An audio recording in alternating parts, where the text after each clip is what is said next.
السلام علیکم ګرانو دوستانو. نن به زه تاسو ته د کرکټ په هکله باندې یو څو تازه او ډیر مهم خبرونه درکړم. چې خاص کر زه به تاسو ته وایم چې ګورباز لپاره آخري چانس ده په آی پی ایل کې چې ولوبېږي. بل به زه تاسو ته وایم چې د محمد نبي آی پی ایل کې یو لوبه کوم لوبه ترسره نه کړله. دغه د محمد نبي لپاره یو ډیر بد خبر ده او د دوی ټیم هم آی پی ایل نه آوټ شوی ده.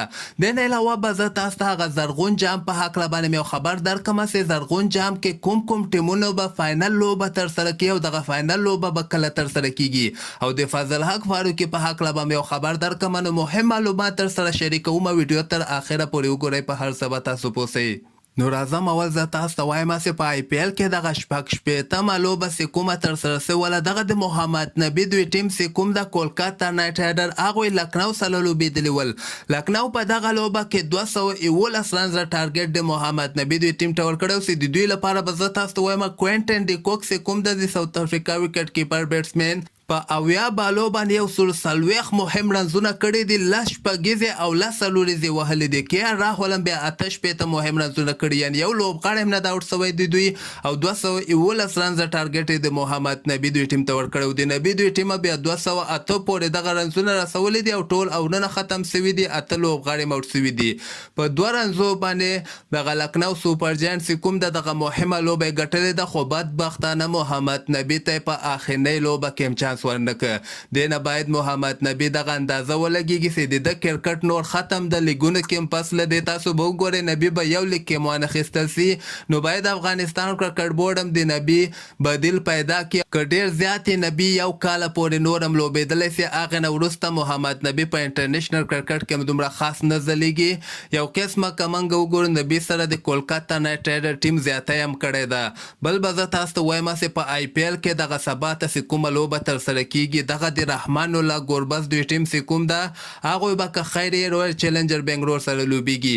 دغه د دوی 14مه لوبه ده، یعنې اخرنۍ لوبه ده. که سبا لوبه کې ګوربز ته چانس ورنکړه نو بیا تاسو پوه شئ چې د نبي غوندې به ګوربز هم په یو لوبه کې ورته ونه لوبیږي. که چېرته سبا ته یعنې امکانات شته دي، ځکه دا لوبه د دوی لپاره بیخي مهمه نه ده. که دوی ویم بیلي هېڅ فایده ورته نه رسي، هېڅ ګټه ورته نه رسیږي، ځکه ګروپ سر کې د ټول نه زیاتې لوبې هم دوی ګټلې دي.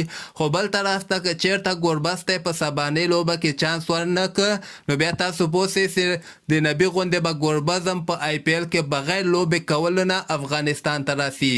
او دې نه علاوه به زه تاسو ته وایم چې نن هغه زرغون جام کې چې کومه شپږمه لوبه ترسره شوله دغه د نجیب زدران دوی ټیم چې کوم د هغوی د رحمت شاه دوی ټیم سره لوبېدلي ول. یعنې اول بیټنګ نجیب زدران دوی ټیم ترسره کړه. 209 رنزه ټارګټ یې د رحمت شاه دوی ټیم ته ورکړی او رحمت شاه ټیم هم یعنې ښه لوبه وکړه. 204 پورې دغه رنزونه ورسول. ولوبغاړي هم ورسول خو ټول اورونه ختم شول. د نجیب دوی ټیم په 40 رنزو باندې دغه لوبه ګټلې ده. نو دغې لوبې ګټلو سره نجیب زدران دوی ټیم خو خپله یعنی زیاتره لوبې دوی وګټلې. دغه ټیم به فاینل کې او فاینل به همدغه ټیم سره یعنی نجیب زدران دوی ټیم به د رحمت شاه دوی ټیم سره که خیر د جمعې په ورځ باندې فاینل لوبه ترسره کړي. فاینل لوبه هم که خیر سهار ټایم کې 8:30 بجې د افغانستان په وخت باندې شروع کیږي. خو دغلته به زه تاسو ته وایم چې شرف الدین اشرف صاحب چې کوم ده او د حشمت الله شهیدي هغه میوند ډیفنډر دغه ټورنمنټ نه آوټ شوي دي. نو دغه اخرنۍ لوبه د دغې نه وروسته به بیا که خیر د افغانستان لوبډله هم زیمبابوې ته اعلان سي. او بل به زه تاسو ته د فضل حق فاروقي په هکله باندې یو خبر درکړم چې د فضل حق فاروقي دوی ټیم سنرایزرز حیدرآباد کیپټن کین ویلیامسن چې کوم ده هغوی آی پی ایل پرې ښودلی ده او د نیوزیلینډ په طرف باندې روان شوی ده.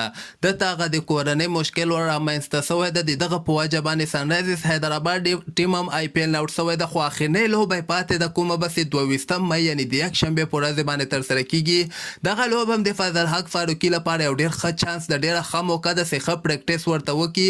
ځکه فضل حق فاروقي 13 لوبه کې هم ګزاره حال بولینګ ترسره کړی او دغه لوبه کې به هم که خیر فضل حق ته چانس ورکړي نو باید پوره ګټه ورنه پورته کړي او هغې نه وروسته به دغه لوبه یعنې د فضل حق لپاره به یو قسمه پریکټس ورته وسي او هغې نه وروسته به که خیر بیا زیمبابوې سره هم فضل حق فاروقي سکواډ کې حتما اخیستل کیږي.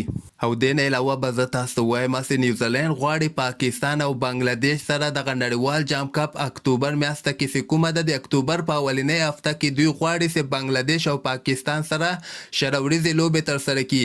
بنگلاديش ورسره اول نه منلې وله، نن ورسره پاکستان هم ومنله چې موږ تیار یو نیوزیلند سره په نیوزیلند کې شروریزې لوبې ترسره کړو. نو دغه سیریز خو برابر سو، خو دغلته د افغانستان او د پاکستان د سیریز امکانات په دغه کال کې نورم کم سوي دي. خو بیا به هم که خیر پاکستان دغه راتلونکي جون میاشتې 14 او 15 تاریخ باندې به د افغانستان سره چې کومې لوبې دي د هغې فیصله به که خیرې کیږي. نو همدغسې تازه خبرو لپاره تاسو دغه چینل هم در سره سبسکرایب کولی سئ.